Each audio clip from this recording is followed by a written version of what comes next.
How was Mike Tyson able to get in such good shape when he was younger? What system did he use in order to get in phenomenal conditioning to become the world's youngest heavyweight champion? Eddie G here from GF7 Fit.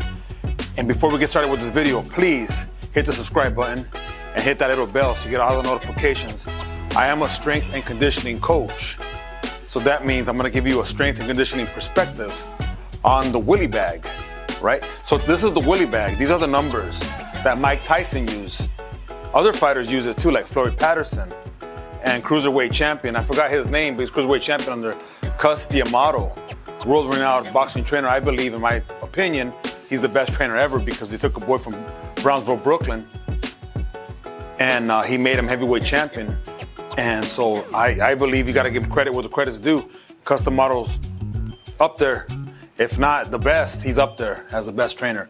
Well, anyhow, that's why I want to give an introduction. Mike Tyson made it famous. If you've been following the internet right now, Mike Tyson versus Jake Paul. You see Mike Tyson training. He gets his body in certain positionings and punching. But it's a little bit different from the orthodox boxing numbers.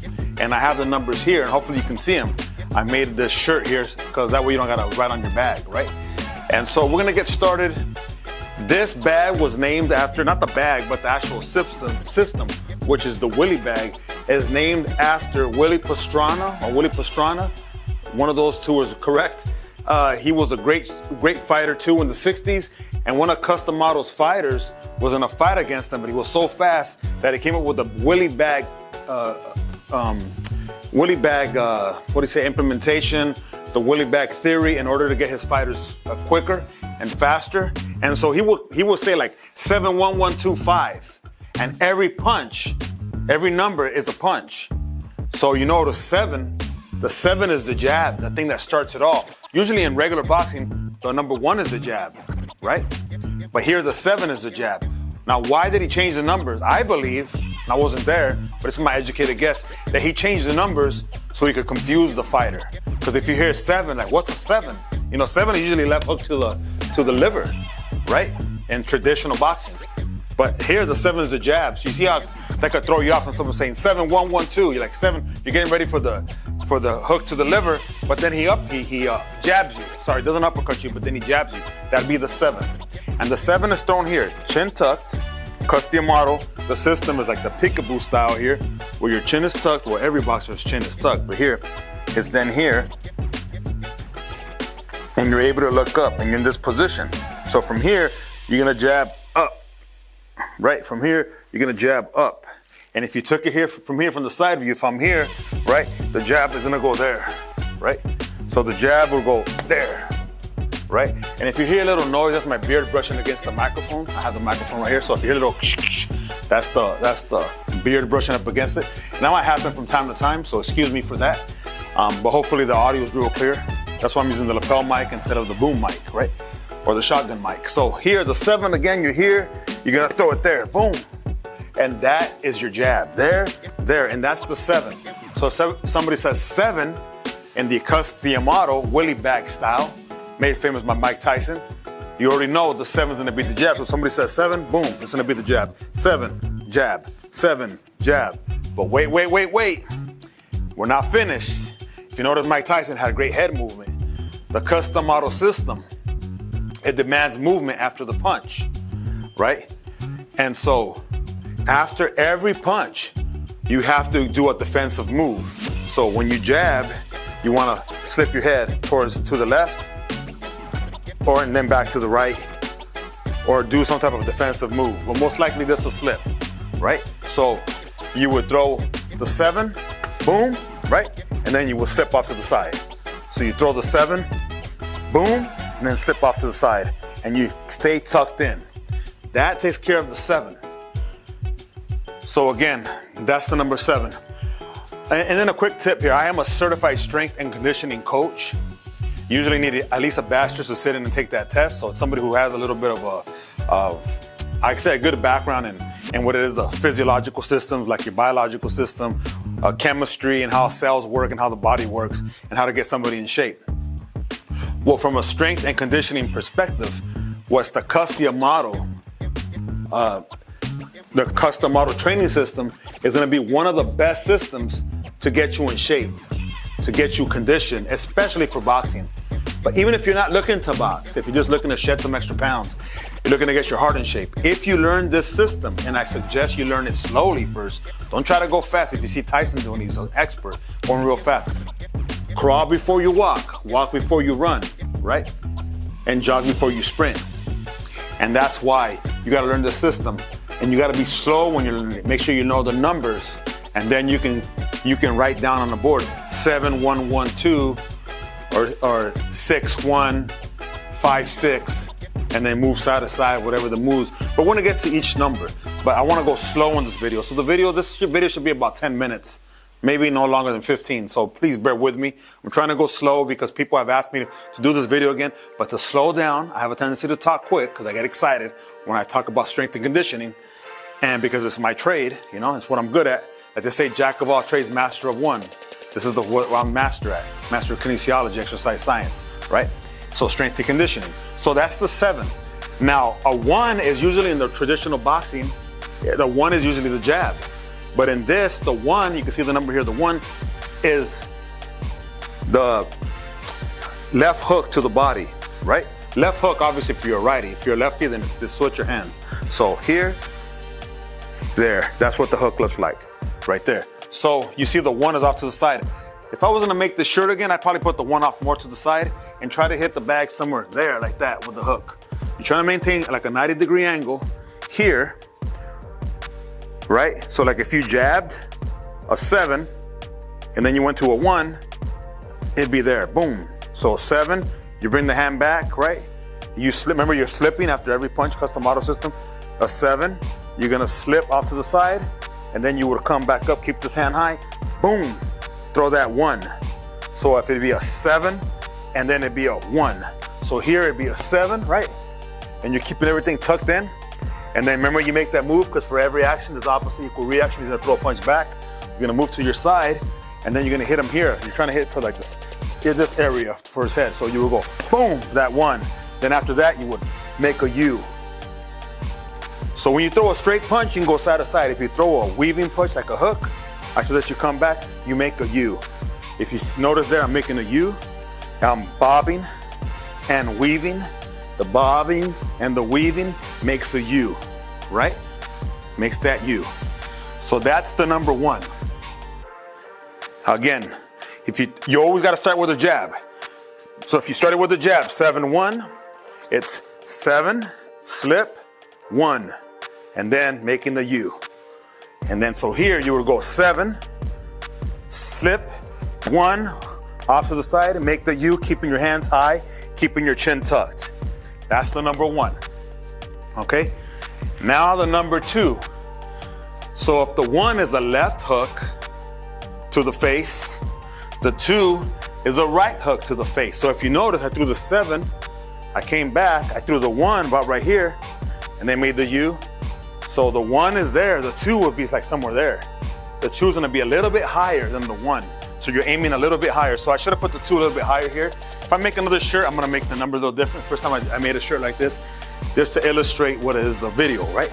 So the 2, if you're gonna throw the 2 here, right, you would jab, you would move to the side, you move this way, you throw the 2 somewhere right here, boom. That'd be your number 2. So if the 1 is here, the 2, if I can see on this side, because I'm gonna have it on a tripod, see, the 2 would be something like that, boom. You can guess here, like on the side, it would look something like that, wow. So it'd be a 7, right? 7 slip 1, making that U, like a half a U, coming over here, boom, 2, and then completing the U. If you wanted to add that extra punch. So you're always moving after the punch. So you will never just right here and then all of a sudden you throw a 2. No, because it's too easy to, I guess, to avoid the punch, to see the punch coming. But if you can connect 7, 7, 1, come on the other side and then throw the 2, boom, and then come around, or throw that 2, bang, right? Come around like Teddy Atlas says, bang, right? Because Teddy Atlas was also Mike Tyson's trainer for a while, so was Kevin Rooney.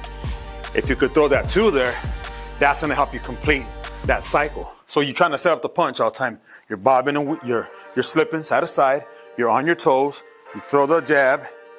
You slip. Throw the one, slip. Obviously, it's happening a lot. This is happening a lot faster.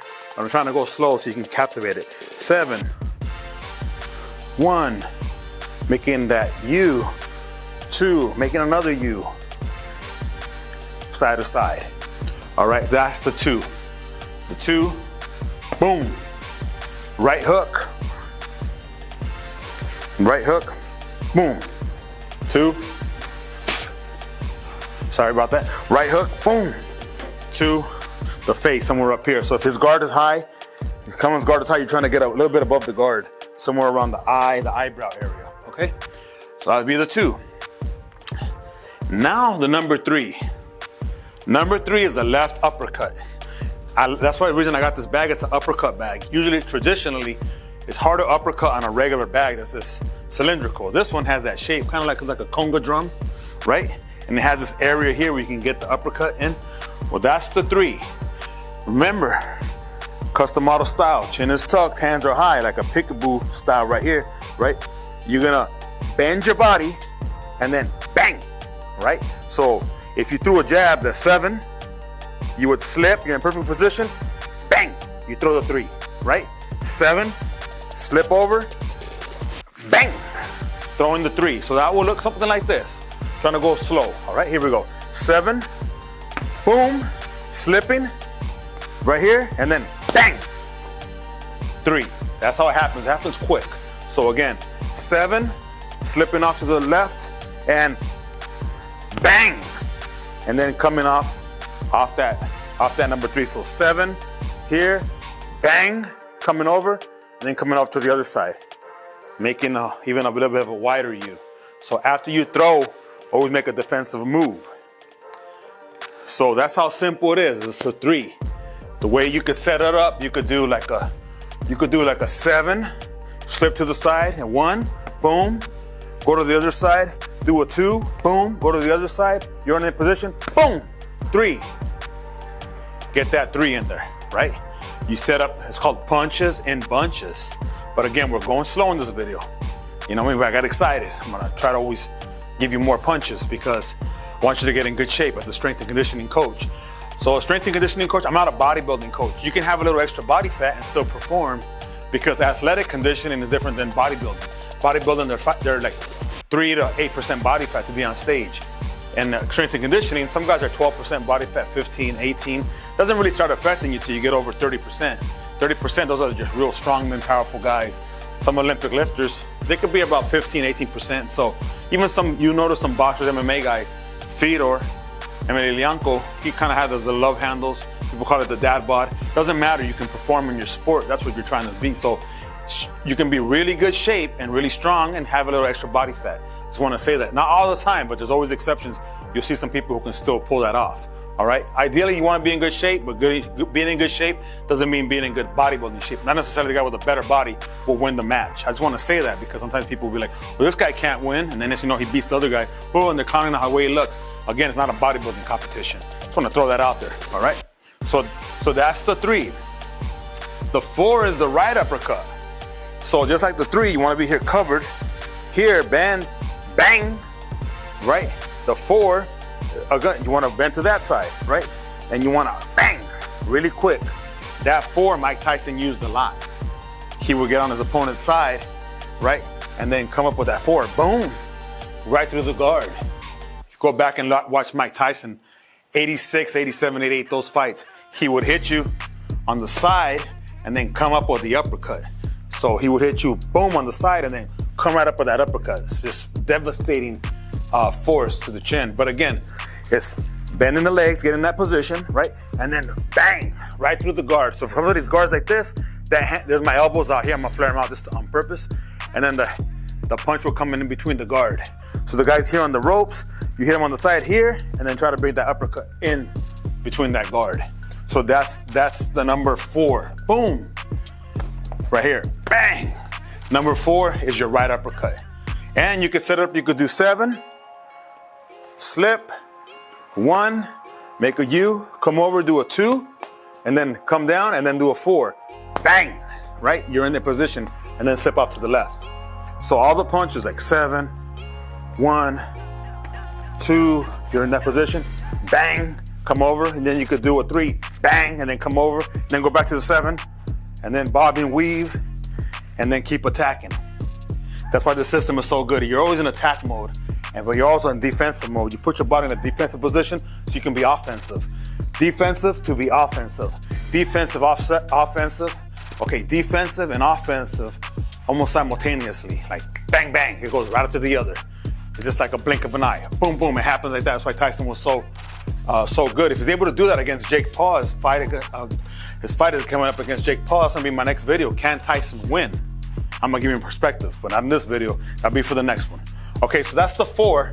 4 is that right uppercut. Now we're going down, you see the number 5, right? Now the 5 is the left hook. You're almost in that similar position as the 3, but instead of coming up, bang, you're gonna come kind of over, boom, right there, and do the 5. So it's the left hook to the liver. A lot of great Mexican champions, they always talk about that left hook to the liver, which just totally paralyzes you, right? So that left hook to the liver, if the 3 you're in that position, the 5 you're gonna be down here, your right hand is high, it's gonna go bang, and then coming off, and then going to the other side.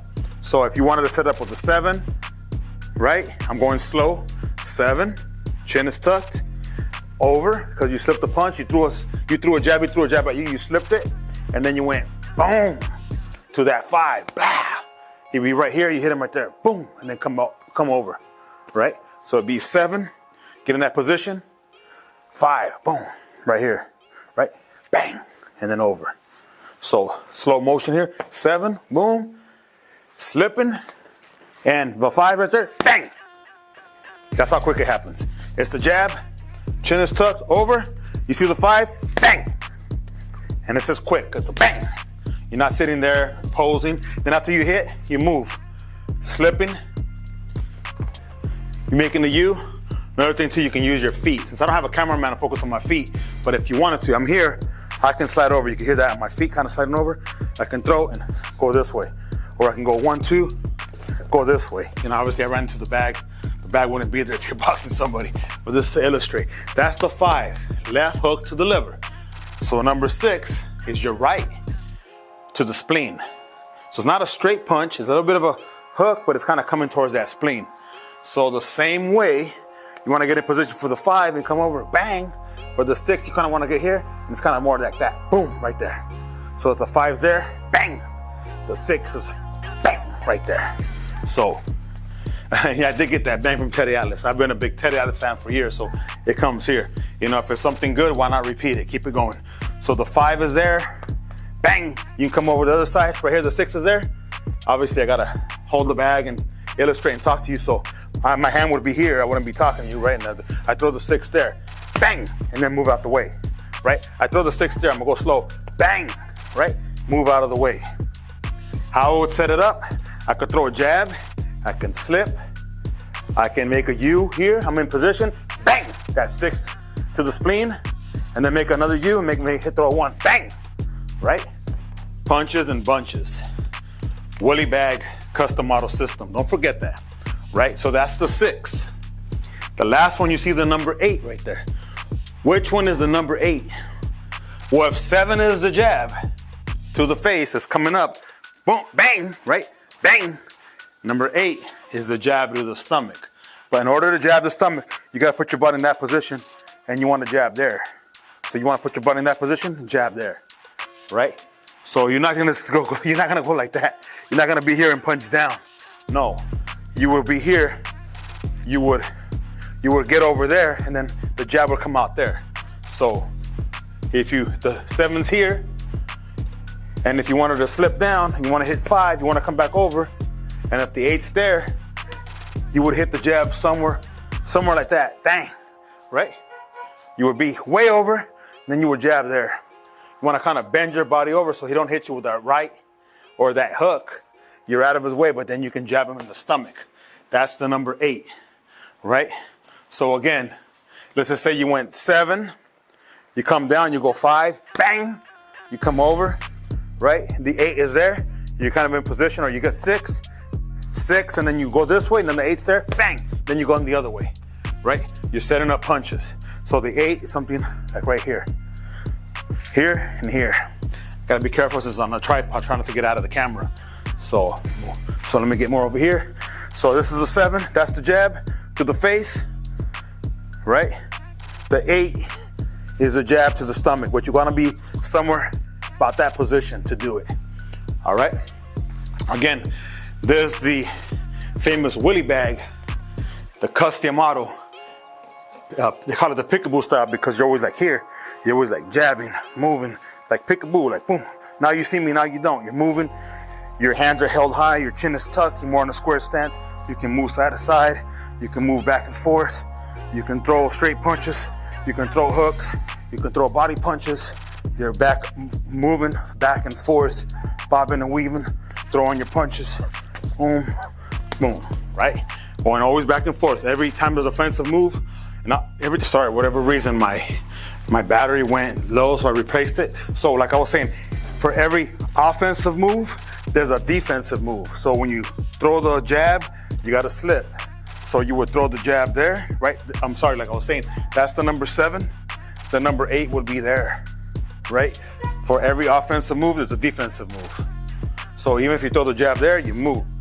If for whatever reason you're down here, you threw the 6, then you threw the 8, you would move either this way, or you would go here, right? You come here, you can come up, you can come over. You're always trying to be in a position where you can hit and you can't be hit. Like Cus D'Amato said, that's the sign of a great champion. So this video is not designed for you to go out and get in a fight, in a bar fight. It's not designed for you to go to your local boxing gym and thinking you're a champion. This video is designed from a strength and conditioning perspective to help your heart get in better shape, help you maybe get shed excess weight, because it's a great cardiovascular workout, but go slow at first. If you haven't trained in a long time, do 1 round, see how your body feels. The next day recover, and say it's on a Monday, on Wednesday you can do another round. And then next week you can do 2 rounds. And then in 3-4 weeks you can do 3 and up to 6, 7, 8, whatever, but go slow, right? Don't take boxing lightly, you know? And so, again, Eddie G, GSM Fit, and if you like the video, give me a thumbs up, hit the subscribe button, and ring that little bell so you get all the notifications. I do boxing videos, I do baseball videos, I do weight training videos, Olympic lifting. It's different. It is a fitness channel, but one of my passions is boxing. I'm a big boxing fan. I was a big fan of Tyson, but I like other champions too, like Holyfield, Lennox Lewis, the old schoolers.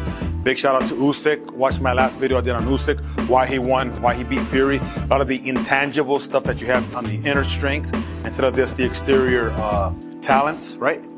So there we go. There we wrap it up. Just remember, it's that peekaboo style, right? It's that you're in that style in there, right? In there, that peekaboo style. And from there, you throw that jab and you move side to side, right? So if you end up doing the workout, please let me know how it's going. And I'd like to get some feedback on it. If you watch up to now, I appreciate you, man. Peace out.